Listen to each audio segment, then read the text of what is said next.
This is a KARE11 News Twins Extra. Well, and you thought the party was over. Good afternoon, everyone. I'm Pat Miles. A snowstorm may be bearing down on Minnesota, but the boys of summer are still smelling roses. The world champion Minnesota Twins are in the nation's capital today to accept the congratulations of President George Bush, where else but in the Rose Garden. Well, several dozen fans greeted the Twins at Twin Cities International early this morning. Brian Harper and several of the players paused to sign autographs before they stepped on board the plane. After arriving in Washington, the players spent the morning at a party hosted by Minnesota's congressional delegation. KARE11's Jeff Passolt is traveling with the Twins today. He is in Washington, where the players are scheduled to meet the president in just a few moments. And Jeff, bring us up to date on your trip out there and how it went. Well, we're here on the north lawn of the White House, more or less the front yard of the White House, and in the backyard, the Rose Garden, is where the ceremony will take place, and we are a few moments away from the ceremony. Nice day in Washington for baseball, at least talking baseball. Temperature in the 60s, clear skies, the sun is shining, and it's a little breezy, so maybe the wind is blowing out. I'm not quite sure how they situate the ballpark back there, but this is going to be a big day for the Twins.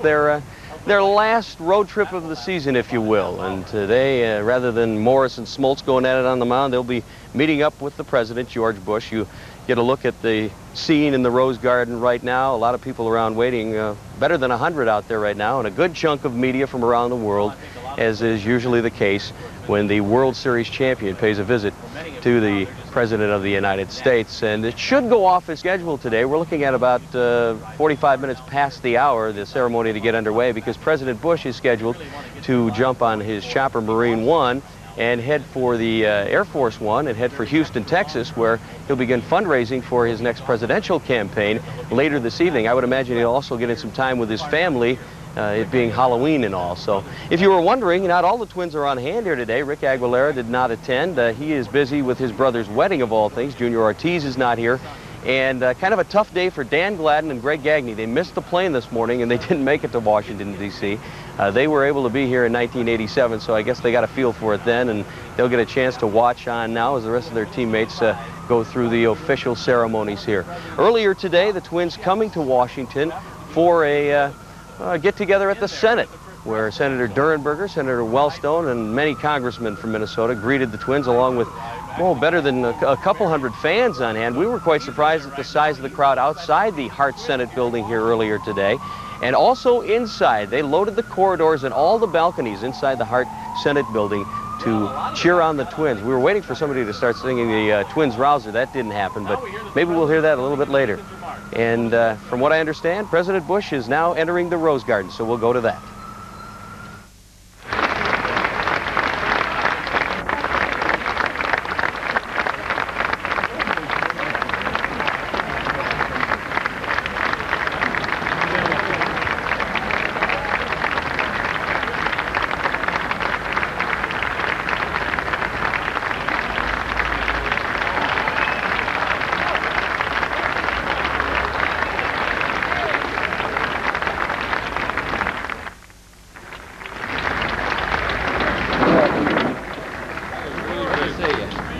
Well, it's not going to be that long. Now, wait a minute. Come on. Hey, Faye, how are you? Please be seated, everybody. And may I first salute our cabinet members with us today, Lynn Martin, Jack Kemp, and Bob Mossbacher was to be here. Maybe he didn't get a good seat. But, and I want to salute the senators from Minnesota, Senator Durenberger, Senator Wellstone, of course, Carl Pohlad, Tom Kelly, and the players, the coaches, and the official family of the Minnesota Twins. Dave Durenberger was so confident that he called after the first game of the series to arrange this marvelous event, and he now takes full credit for the weather. Hey, Tom. But what a day, what a glorious day. Last day of October, and it's Halloween. You got to be careful around here with the Congress still in session. Members of the... sorry. Members of the all the Minnesota congressional delegation, we're just delighted to have you here, really. Members of the House and members of the Senate. And of course, to two dear friends of mine, a Commissioner of Baseball, Fay Vincent, and Bobby Brown, Dr. Bobby Brown, the President of the American League. I also want to single out people that are usually singled out in a different way. And I'm talking about our umpires. Richie Garcia, Drew Coble, Don Denkinger, Rick Reed, Terry Tata, and Harry Wendelstedt. Can we get them to stand up? Thank you, guys. Good to see you again. Thank you all for coming. We're just delighted to see you here. I remember how Bill Clem, a famed umpire, put it. He says, "I never called one wrong from my heart." And that's how presidents feel, baseball fans and fellow Americans. First, let me say it's a pleasure to see so many great amateur players here with us today. Two Washington, D.C. champions, the Bell Multicultural High School boys, and the H.D. Woodson High School girls. Where are they? Right there. All right, you guys. And America's Little League champions from Danville, California. Where are those guys? You champions, stand up there. Let's give them, show them off here. All right.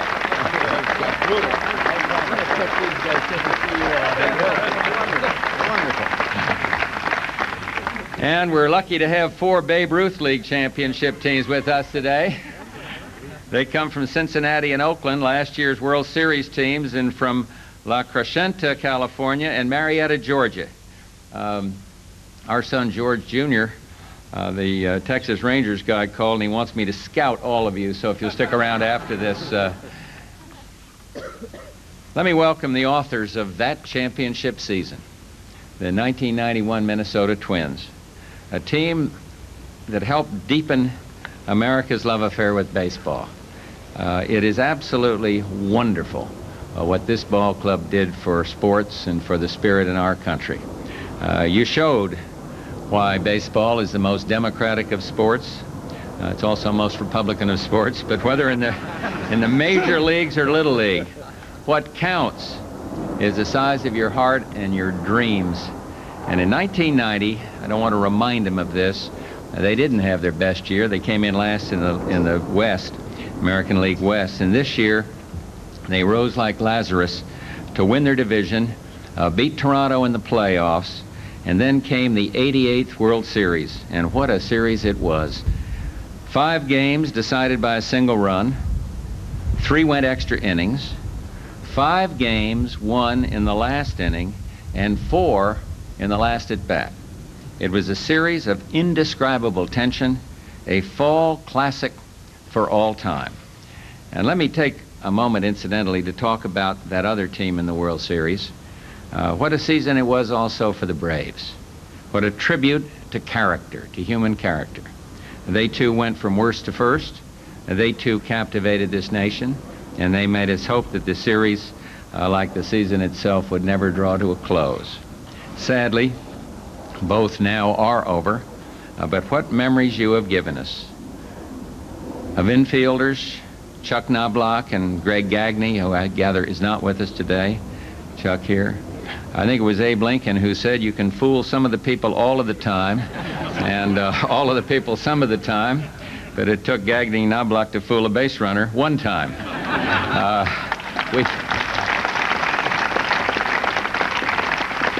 We recall Brian Harper's clutch hits, Kirby Puckett's Game 6, winning home run, and that circus catch near the wall. Suddenly Kirby's glove has become more valuable than Michael Jackson's. And Kent Herback's brilliance in the field. I refuse to be drawn into that controversy and comment on the play when Kent tagged Ronnie Gant after Gant came off first base. But Barbara asked me to point out to Kent that she could use some help around the house with heavy lifting. And finally, we think of other moments that made this series of snapshots of the mind. Dan Gladden's 10th inning, Game 7 hustle. Gene Larkin coming off the bench. We recall Tom Kelly managing furiously against Bobby Cox. One of the greatest bullpens in baseball history. And Jack Morris winning 2 games, including a final game shutout and thrilling the game's most eardrum-popping fans. Perhaps Mr. Morris, the series' most valuable player, put it best of all. It's unfortunate that anyone had to lose this series because this was a true classic in every sense of the word. So each of you made this a kaleidoscope of beauty. Each showed why millions of Americans watch baseball, listen to, read about, debate it, and why for a few golden days each October, each of us becomes a self-anointed expert. And that wonderful friend, Faye's friend, and I'm proud to say mine, the late Bart Giamatti, once wrote that baseball is designed to break your heart. True, but it also lifts, as perhaps no sport can. So really, thank you guys for the memories, for coming to the White House on this spectacular day, for giving our country a wonderful lift, and God bless you, and the rest of our country as well. Thank you all very, very much.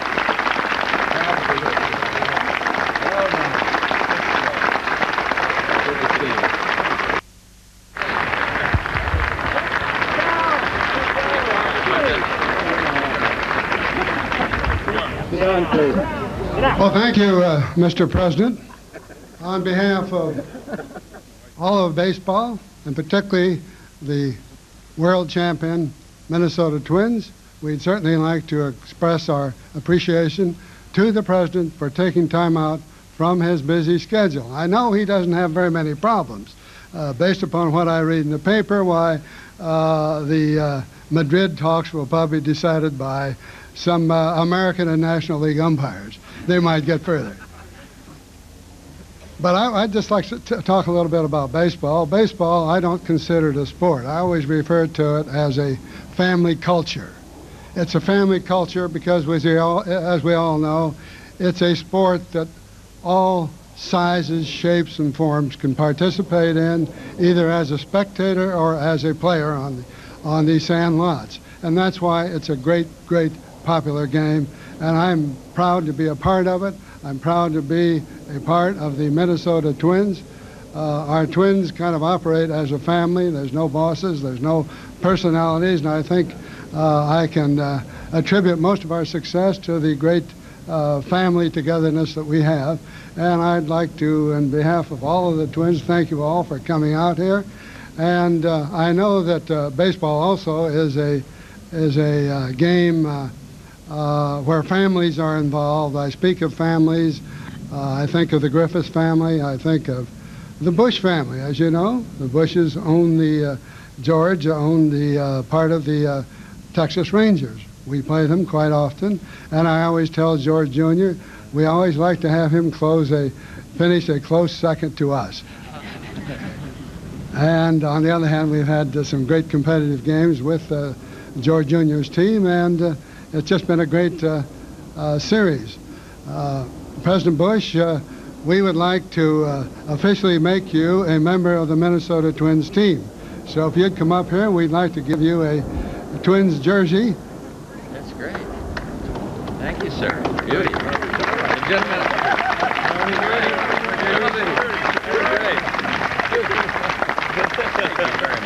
Thank you so much, sir. You got it. Now, you can't have a jersey without a bat, so Mr. Kelly will give him a bat. Okay. I'll just hand it to him. There's too many guys around. But on behalf of all the players and their families, and we'd just like to present this Kirby Puckett genuine C243 Louisville Slugger powerized. That's great.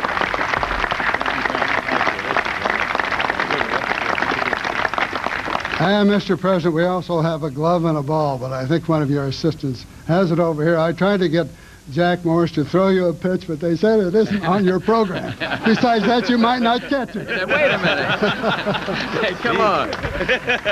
Who's got the ball? Anybody got the ball and glove? Oh, Jesus. Yeah. Hey, Jack, you get it up, Jack? You're playing with fire. All right. Let's see how good you are. I got around behind the back. You got your call? Let me say hello to these umpires. I suppose the president will ask us to see his agent. Why don't the members of Congress come up and say hello to these guys? Now I want to say hello to these umpires. Who knows? Sit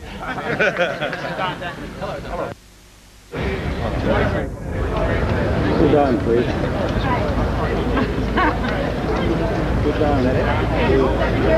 So, President Bush wrapping up a ceremony here in the Rose Garden this afternoon with quite a bit of humor, quite frankly, as they went through the festivities, honoring youth baseball along the way. Today, some rare applause for umpires, and there he is shaking their hands. How about that? They don't get recognized enough, I guess you could admit. Kirby's glove, he was making the analogy that now Kirby Puckett's glove is more valuable than Michael Jackson's. Some more fun with Kent Herbeck and that now famous play at first base with Ron Gant, where President Bush was saying that Kent Herbeck could help Mrs. Bush around the house with perhaps some heavy lifting. And in 1987, we all remember that it was President Reagan then quoting Steve Lombardozzi. He said, as Steve Lombardozzi said, "We aren't the Twinkies anymore." And this time around, the president quoting Jack Morris.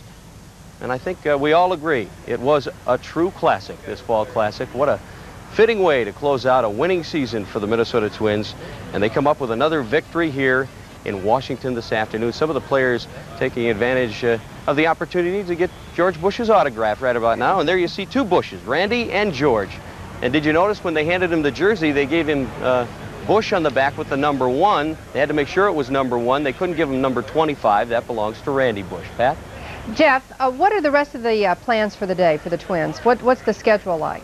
Well, from what I understand now, they're going to make the most of their stay here at the White House during the day. They are going to go to what they call an official wave-off on the South Lawn as he takes off in his chopper for Air Force One before leaving for Houston, Texas. And then the players and their wives will also get a tour of the White House, so they'll be taking part in that as well. And I would imagine that they're looking forward to that about as much as anything.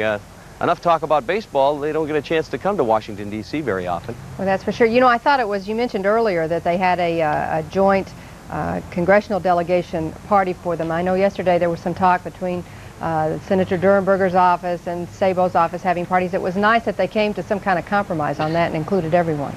Everyone had a smile on their face. They're all Twins fans, and I think that's what they wanted to make sure the message was there today. A lot of Twins fans here in Washington, D.C., as well as around the country and around the world. This team has really captured the hearts of many. You see President Bush shaking the hand of Kent Herbeck now and going down the line, meeting some of the other players.